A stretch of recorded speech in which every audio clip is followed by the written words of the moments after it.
नमस्कार, मैं रवीश कुमार। आज कहानी देश के जवानों की और जीवन बीमा की। देश के जवानों को पेंशन का पैसा नहीं मिलता है, लेकिन अदानी समूह में निवेश करने के लिए सरकारी संस्थानों को पैसे की कमी नहीं होती है।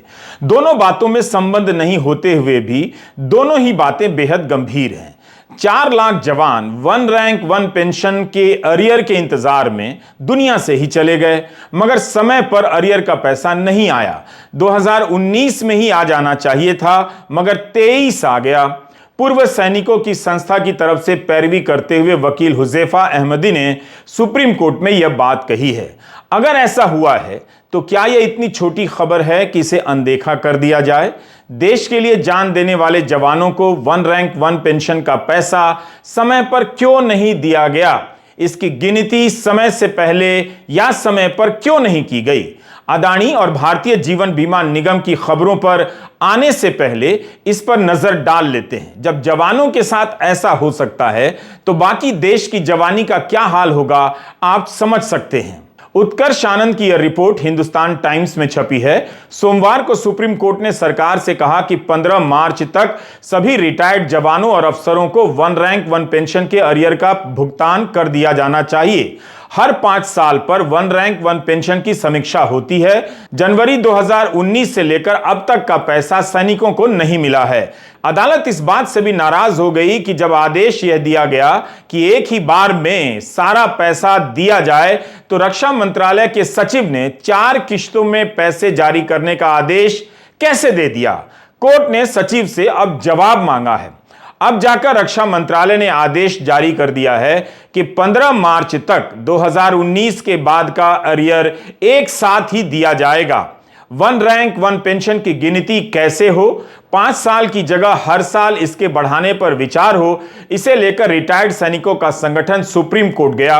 वादा तो प्रधानमंत्री नरेंद्र मोदी का था, मगर इसे हासिल करने के लिए सैनिकों को 2015 के साल में जंतर मंतर पर आमरण अनशन भी करना पड़ा। लेकिन रिवाइज पेंशन देने के नाम पर सरकार कोर्ट से ही समय मांगती रही कि गिनती के लिए टेबल बनाने समय लगेगा। सैनिक संगठन उससे भी संतुष्ट और सहमत नहीं हैं। कोर्ट में सैनिक संगठन के वकील ने कहा कि इस दौरान 4 लाख सैनिक रिवाइज पेंशन मिलने के इंतजार में दुनिया से ही चले गए। तो क्या आपको पता था कि वन रैंक वन पेंशन के तहत 2019 में जो पेंशन रिवाइज होनी थी, उसका बढ़ा हुआ पैसा यानी एरियर 2023 तक नहीं मिला है? क्या आपने किसी हिंदी अखबार में यह मोटी मोटी हेडलाइनें देखी हैं कि वन रैंक वन पेंशन के अरियर के इंतजार में 4 लाख सैनिक दुनिया से ही चले गए? क्या सरकार को प्रेस कॉन्फ्रेंस कर इस मामले में और सफाई नहीं देनी चाहिए? LIC कब तक अदानी समूह की कंपनियों में पैसा लगाए रखेगी? इस पर भी कोई मंत्री नहीं बोल रहा है। LIC ने नहीं बताया कि अदानी समूह से क्या बात हुई, किस तरह के सवाल पूछे गए और जवाब क्या मिला। बस खबर आई कि पूछा जाएगा, फिर कुछ खास खबर नहीं आई। अदानी समूह में निवेश के कारण LIC को 3000 करोड़ का घाटा बताया जा रहा है। क्या यह इतना कम है कि निवेश के फैसले की समीक्षा ना हो और पैसा ना निकाला जाए? कोई ऐसा दिन नहीं होता जब बाजार खुलता हो और खुलते ही अदानी समूह के कई शेयरों में लोअर सर्किट लग जाता हो। इनके दामों के गिरने का सिलसिला रुक नहीं रहा। फिर LIC को अपने निवेश का पैसा निकालने से कौन रोक रहा है? यह पैसा भारत की जनता का है। LIC के प्रति उसका भरोसा आज का नहीं है। जब राजकुमार प्रबंध निदेशक नहीं होंगे तब से है। इन सवालों के बीच उन्हें बार बार सेवा विस्तार मिलता जाएगा तो सवाल उठेंगे ही। जीवन बीमा के प्रबंध निदेशक राजकुमार को एक और सेवा विस्तार दिए जाने की खबरें छपने लगी हैं। हम पहले भी बता चुके हैं इस बारे में कि कुमार को 2 बार सेवा विस्तार दिया गया है। क्या भारत में कोई दूसरा योग्य व्यक्ति नहीं इस पद के लिए जो राजकुमार की जगह ले सके? अगर राजकुमार से योग्य कोई नहीं मिल रहा है तो उन्हें आजीवन प्रबंध निदेशक के पद पर क्यों नहीं बिठा दिया जाता? इसी के साथ बैंक ऑफ बड़ौदा की भी खबर आपको फिर से जान लेनी चाहिए। इनके CEO संजीव चड्ढा ने कहा था कि अपने निवेशक के साथ संकट की स्थिति में बने रहेंगे। क्या आप जानते हैं कि 19 जनवरी 2023 को इनका कार्यकाल खत्म हो रहा था? 3 साल के लिए नियुक्त किए गए थे। 16 जनवरी को 6 महीने के लिए इनका कार्यकाल बढ़ा दिया गया। 3 साल तक CEO रहने के बाद और कितना रहेंगे इस पद पर? अगर यही सबसे योग्य व्यक्ति हैं तो इन्हें भी आजीवन सीईओ बना दिया जाना चाहिए। 3 साल क्या छोटा कार्यकाल होता है कि इसके बाद भी सेवा विस्तार दिया जाए? क्या इसी इनाम की वजह से जनाब ने अदानी समूह के साथ बने रहने की बात कही, या बाजार की महान समझ के आधार पर यह बात कही? 3 साल तक पद पर रहने के बाद भी सेवा विस्तार देने का क्या मतलब है? भारतीय जीवन बीमा निगम को अपने शेयर धारकों को बताना चाहिए कि अदानी समूह में अपने निवेश को कहां तक डूबने देगा। निगम ने कहा था कि अदानी समूह में जो निवेश है वो उसकी कुल संपत्ति का 1% है। यह देखने में छोटा लगता है, मगर 30,000 करोड़ इतनी छोटी राशि भी नहीं कि इसके डूब जाने को लेकर चिंता ना की जाए। निवेशकों का दिल धड़क रहा होगा इन दिनों जब भी वे एलआईसी के शेयरों के दाम देखते होंगे, मायूस हो जाते होंगे। भारतीय जीवन बीमा निगम के शेयरों में भी गिरावट जारी है। 52 हफ्ते में अपने न्यूनतम स्तर पर पहुंच गया है। 24 जनवरी को हिंडनबर्ग की रिपोर्ट आई, तब जीवन बीमा निगम का एक शेयर 702 रुपए का था। सोमवार को इसके एक शेयर का दाम 566 रुपए हो गया। पिछले शुक्रवार को 584 रुपए पर बंद हुआ। एक महीने से कुछ अधिक समय में 17% से अधिक गिरावट आ गई। मई 2022 में जीवन बीमा निगम का आईपीओ आया, तब इसके एक शेयर का दाम 949 रुपया हो गया। आज इसके एक शेयर पर 383 रुपए का नुकसान है। मई 2022 के दाम की तुलना में 40% का घाटा। यह ध्यान रखिएगा कि बाजार में दाम में उतार चढ़ाव होते रहते हैं, आंकड़े बदल जाते हैं। आज मार्केट बंद होते होते शेयर का रेट 575 के आसपास आ गया। मीडिया में भारतीय जीवन बीमा निगम के शेयरों में गिरावट और निगम को हुए नुकसान को लेकर हर दिन कुछ न कुछ छप रहा है। इसमें आमतौर पर आंकड़े होते हैं। इसका जवाब नहीं होता कि जब कोई संस्था अपने फंड का निवेश करती है और घाटा होने लगता है तो उस निवेश से बाहर आने का फैसला कब लिया जाता है, कौन लेता है, कैसे लिया जाता है, इसकी जानकारी नहीं छप रही। जब हिंडनबर्ग की रिपोर्ट आई तब भारतीय जीवन बीमा निगम के प्रमुख का बयान आया कि अदानी समूह में जो निवेश किया गया है वो अभी फायदे में है, घाटा नहीं हुआ। हमने भी आपको यही बताया। मतलब जिस दर पर शेयर खरीदे गए हैं उसके दाम गिरने के बाद भी मुनाफा है। 27 जनवरी को अदानी समूह में एलआईसी के शेयरों का मूल्य 56,142 करोड़ रुपए के बराबर था, जो निवेश की लागत से फिर भी बहुत अधिक था। लेकिन अब स्थिति काफी बदल गई है। 24 जनवरी को अदानी समूह के शेयरों में एलआईसी के निवेश का कुल मूल्य 81,268 करोड़ रुपए था, मगर एक महीने के भीतर यानी 24 फरवरी 2023 को 81,268 करोड़ से घटकर 27,000 के करीब आ गया। इस हिसाब से देखिए तो एलआईसी को अदानी ग्रुप में निवेश से अब तक 50,000 करोड़ से अधिक का नुकसान हो चुका है। यही नहीं, जो मूल पैसा लगाया गया अब तो वह भी घाटे में है। दैनिक भास्कर ने शुक्रवार को अपने एक रिपोर्ट में लिखा है कि एलआईसी ने अदानी समूह की 5 कंपनियों में 30,127 करोड़ रुपए के शेयर खरीदे, जिनका मूल्य इस समय 27,000 करोड़ के करीब आ चुका है। इस बीच एलआईसी को दिसंबर में 50,000 करोड़ का मुनाफा मिल रहा था, जो अब 3,000 करोड़ के घाटे में बदल गया है। लाइव मिंट ने भी लिखा है कि 3,000 करोड़ का नुकसान हुआ है, नेगेटिव हो चुका है। बिजनेस स्टैंडर्ड के सामी मोदक ने लिखा है कि मार्केट कैपिटलाइजेशन की रैंकिंग में एलआईसी 6ठे नंबर पर थी, जो अब 12वें नंबर पर आ गई है। 2022 में जब एलआईसी का आईपीओ आया तब इसका मार्केट कैपिटलाइजेशन 6 लाख करोड़ से अधिक का था। अब 2.4 लाख करोड़ गिर गया है। 40% की गिरावट आ गई है। इस समय एलआईसी में सरकार की 96.5% हिस्सेदारी है। इसलिए भारतीय जीवन बीमा निगम के मार्केट कैपिटलाइजेशन में कमी होगी तो उसका असर सरकार के खजाने पर तो पड़ेगा ही, नागरिकों पर भी बुरा असर पड़ेगा। जिस रफ्तार से अदानी समूह के शेयर गिरते जा रहे हैं, वैसे में यह सवाल गलत नहीं हो सकता कि एलआईसी को क्यों दांव पर लगाया जा रहा है। अब सवाल है कि 3,000 करोड़ का घाटा किसके हित के लिए उठाया जा रहा है, अदानी के लिए या भारत की जनता के लिए जिसने एलआईसी के शेयरों में निवेश किया है। हमारे कुछ सवाल हैं। 31 जनवरी के आसपास जीवन बीमा निगम के प्रबंध निदेशक राजकुमार का बयान आया कि अदानी के एफपीओ में 300 करोड़ का निवेश बोर्ड की मंजूरी के बाद किया गया, आगे और निवेश नहीं होगा। कुछ दिनों के बाद अदानी ने एफपीओ वापस ले लिया। हमारा सवाल है कि क्या उस बोर्ड ने अदानी के शेयरों में निवेश जारी रखने के फैसले की कोई समीक्षा की है कि 3,000 का घाटा हो चुका है, एलआईसी और कितना घाटा सहेगी? क्या पूरा ही पैसा डूबने दिया जाएगा? 31 जनवरी के बिजनेस स्टैंडर्ड में राजकुमार ने कहा था कि स्थितियां बदल रही हैं, लेकिन अब तो 1 महीना हो गया, स्थितियां बदल कहां रही हैं? हर दिन अदानी के शेयर तो गिरते ही जा रहे हैं। एलआईसी ने तब कहा कि अदानी समूह से सवाल करेंगे, तो क्या जवाब मिला, इसका भी कोई ब्यौरा जनता को नहीं दिया जा रहा है, या दिया गया है, आप पता कर लीजिए। पैसा आपका डूब रहा है और सेवा विस्तार किसी और को मिल रहा है। भारत की जनता भारतीय जीवन बीमा निगम पर भरोसा करती है। नॉर्वे का सरकारी पेंशन फंड दुनिया का सबसे बड़ा पेंशन फंड माना जाता है। इसने अदानी समूह से अपना सारा पैसा निकाल लिया। ऑस्ट्रेलिया में पूछा जा रहा है कि सरकारी कर्मचारियों के पेंशन फंड का कुछ हिस्सा अदानी समूह में लगा है, कहीं डूब तो नहीं जाएगा? और हम किस आधार पर मानकर चल रहे हैं कि जीवन बीमा के निवेशक चिंतित ही ना हो? नॉर्वे और ऑस्ट्रेलिया के निवेशक चिंतित हैं, मगर भारतीय जीवन बीमा के आम निवेशक अपने शेयरों के दाम गिरने से होली मना रहे हैं। अब तक माना जा रहा था कि अदानी समूह से आ रही घाटे की खबरें उसी तक सीमित हैं और निचले स्तर तक इनका प्रभाव नहीं पहुंच रहा। बिजनेस स्टैंडर्ड में सचिन पी ममपट्टा की खबर छपी है कि अदानी समूह से पैसा निकालकर नॉर्वे के पेंशन फंड ने अंबानी समूह में डालना शुरू किया। फंड के कागजों के एक अध्ययन के मुताबिक नॉर्वे के फंड ने 2022 में अंबानी की कंपनियों में $180 मिलियन से भी अधिक का निवेश किया। यह जानकारी दिसंबर 2022 तक की है। खबर के मुताबिक यह निवेश रिलायंस की कम से कम 4 कंपनियों में किया गया।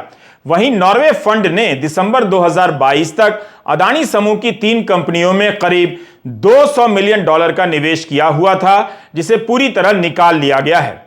जहां तक हमने इस खबर को समझा है और समझने में अगर चूक नहीं हुई है, तो इस खबर में यह भी लिखा है कि नॉर्वे के फंड ने सरकारी प्रतिभूतियों में भी अपना निवेश कम किया है।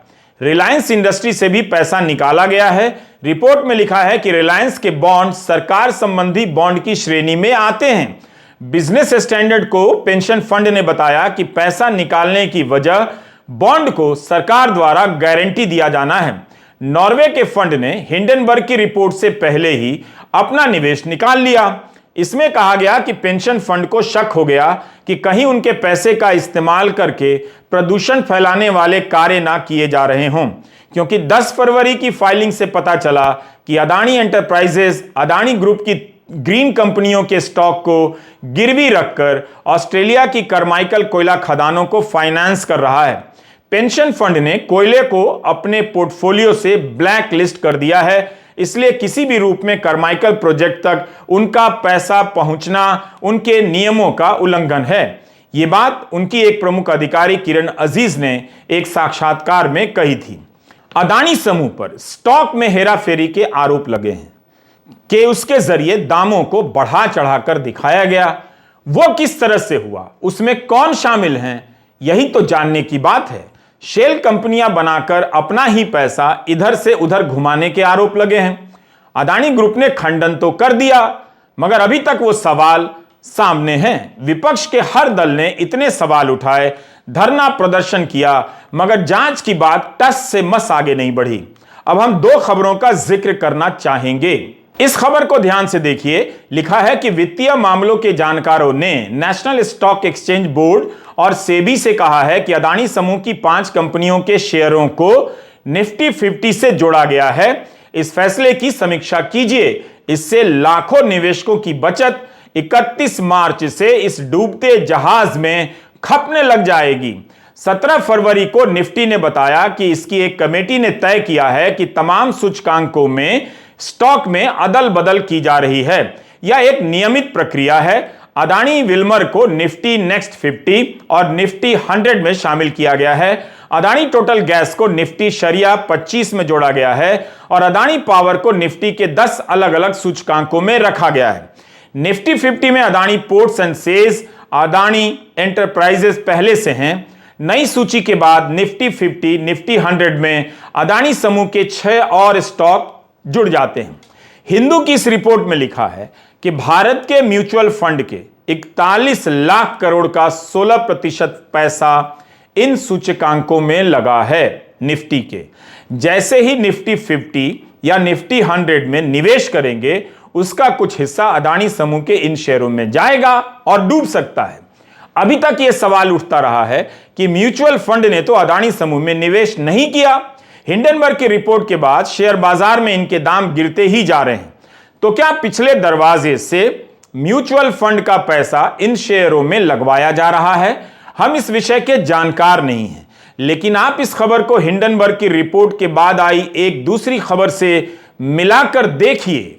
अमेरिकी शेयर बाजार डाउ जोन्स ने अदानी ग्रुप को सस्टेनेबल इंडेक्स से हटा दिया। इससे अब कोई इस मार्केट में इंडेक्स के जरिए अदानी के शेयर नहीं खरीद सकेगा। अदानी के शेयरों की मांग खत्म हो जाएगी। निवेशकों की सुविधा के लिए शेयर बाजार में अलग अलग सेक्टर के लिए इंडेक्स होते हैं। एनर्जी के इंडेक्स में एनर्जी की कंपनियां डाली जाती हैं। कोई म्यूचुअल फंड जब एनर्जी इंडेक्स में पैसा लगाता है तो उसमें शामिल सारी कंपनियों के शेयर खरीद लेता है। डाउ जोन्स ने इस सूची से अदानी एंटरप्राइजेस को हटा दिया है, इसलिए अब कोई डाउ जोन्स के सस्टेनेबल इंडेक्स में पैसा लगाएगा तो अदानी के शेयर नहीं खरीद पाएगा। डाउ जोन्स अपने सूचकांकों से अदानी समूह के स्टॉक को बाहर कर रहा है। यहां निफ्टी अपने स्टॉक के सूचकांकों में शामिल कर रहा है। क्या इस तरह से अदानी समूह को मदद पहुंचाई जा रही है या फिर यह बाजार की कोई सामान्य प्रक्रिया है?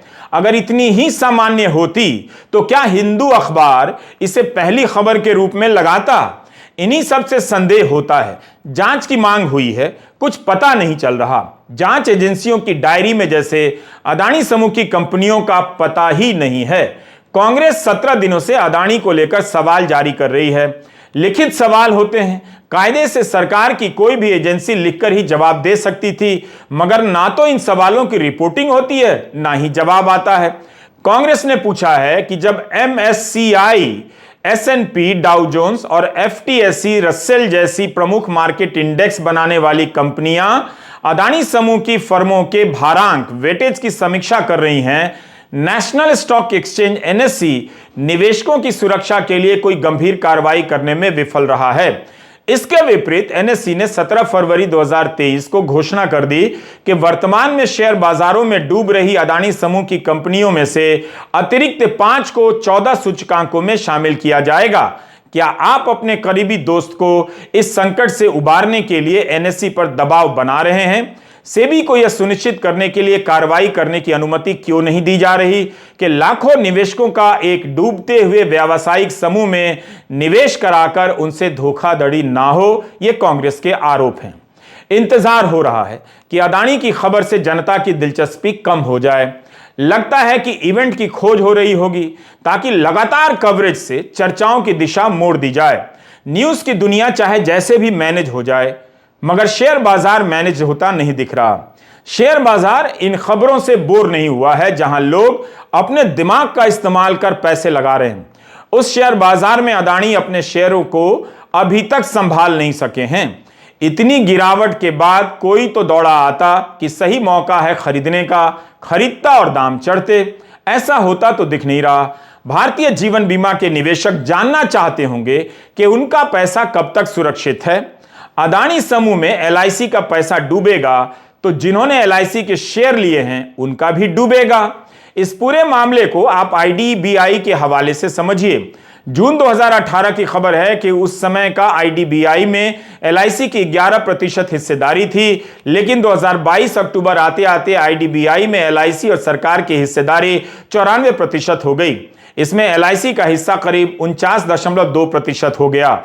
जून 2018 में वायर की रिपोर्ट में लिखा है कि IDBI में LIC 20,000 करोड़ रुपए लगाने वाली है, जो नाली में पैसा बहाने के जैसा है, क्योंकि उस समय सार्वजनिक क्षेत्र के बैंकों में सबसे बुरा हाल IDBI का ही था। उसका NPA बहुत ज्यादा था। 4 साल बाद यानी अक्टूबर 22 की खबरों में यह लिखा जाता है कि सरकार और LIC मिलकर अपनी 60.72% हिस्सेदारी बेचने पर विचार कर रही हैं। इस साल 11 जनवरी को मिंट में सोनिया शिनॉय और प्रशांत नायर की एक रिपोर्ट छपी। LIC का बयान है कि वह IDBI बैंक से बाहर नहीं निकलेगी, मगर अपनी हिस्सेदारी कम करना चाहती है। यह बयान प्रबंध निदेशक राजकुमार के हैं। इनके बयान से ठीक 2 दिन पहले department of investment and public asset management DIPM के सचिव बयान देते हैं कि आईडीबीआई से सरकार और एलआईसी दोनों बाहर निकल जाएंगी। सचिव के बयान की कीमत देखिए। 2 दिन बाद एलआईसी के प्रबंध निदेशक कहते हैं पूरी तरह बाहर नहीं निकलेंगे, हिस्सेदारी भले घटा सकते हैं। इन खबरों को बताने का मकसद है कि क्या एलआईसी अदानी समूह से अपना पैसा निकालने पर विचार कर रही है, करेगी, या उसके साथ ही डूबते रहने का इरादा है। यूपी की लोक गायिका नेहा सिंह राठौर को गाना गाने पर पुलिस नोटिस भेज देती है। यहां तो शेयरों के दाम बढ़ा चढ़ाकर मैनिपुलेशन करने के आरोप लगे। 12 लाख करोड़ से ज्यादा की संपत्ति हवा हो गई, मगर ईडी सीबीआई का कोई छापा नहीं पड़ा। आरोपियों के पक्ष में महापंचायतें तक हो जाती हैं इस देश में। पुलिस को ललकारा जाता है, कुछ नहीं होता। एक धर्म के खिलाफ हिंसक नारे लगाए जाते हैं, कुछ नहीं होता। नेहा सिंह राठौर के गानों से ही तनाव फैल रहा है। नेहा सिंह राठौर अगर अदानी समूह और हिंडनबर्ग की रिपोर्ट को मिलाकर कोई गाना ही बना दें, गा दें, तो नोटिस किसे जाएगा? नेहा को, या हिंडनबर्ग को, या अदानी समूह को? कम से कम इसी तरह के फालतू सवाल ही पूछ लीजिए सवाल के नाम पर, अगर गंभीर सवालों के जवाब नहीं आते हैं तो। दिल्ली के शिक्षा मंत्री मनीष सिसोदिया की जमानत पर चीफ जस्टिस के सामने सुनवाई हुई। यह सवाल उठ रहा था कि सिसोदिया के घर और अन्य जगहों पर सीबीआई पिछले साल से छापे मार रही है, पूछताछ कर रही है। सिसोदिया सीबीआई के दफ्तर भी जा रहे हैं, फिर भी उन्हें क्यों गिरफ्तार किया गया? क्या जेल में रखने के लिए?